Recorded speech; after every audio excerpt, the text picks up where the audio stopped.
In this video, we are going to further explain layers to understand how it works. Now, I have an image here, more like a badge, okay, and a ribbon here. Now, if you look at the layers panel, we have a list of layers that are representing one or more of what you see on screen.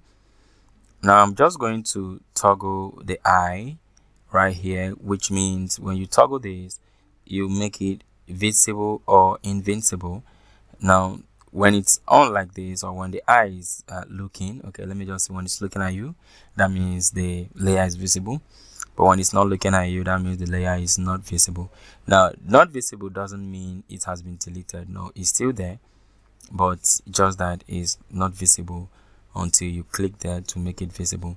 Okay, so here I have a list of layers, and if you look at the screen, you'll see that the layer was arranged in a particular order. Okay, with the ones at the top being the ones at the foremost of our document here.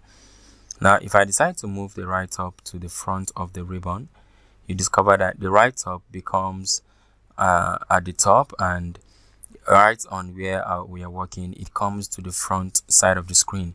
Okay, so now if I move it behind or downwards of the ribbon here, then it goes back. So that's to say that any layer that stays on top or that has a top position on our document, that particular layer appears in front of all other layers. Okay, now here we have a group of layers representing one or more things here in our working document, and if I just toggle that eye, you see the things it represents. Now, if I move it to the up of the screen, you discover that it covers the write-up, because right now it's on top of the write-up, okay, the round text write-up.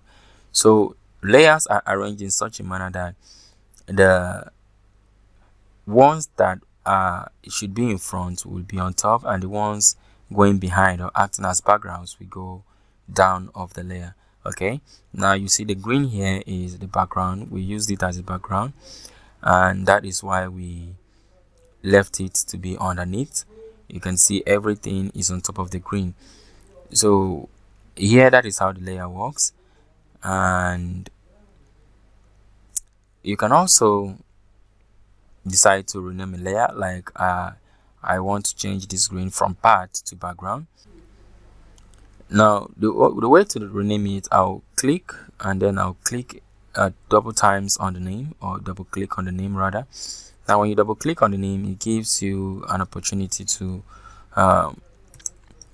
rename your layer. Now I'm changing this to background, and then you hit your enter key to execute that. Now you can do that for any layer at all.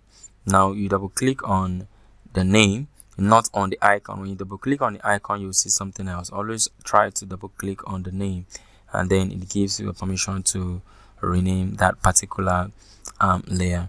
Okay, now in our next video, we'll be looking at how to still treat more functionalities of the layer, some other things that the layer can do. I believe you're going to enjoy that as well.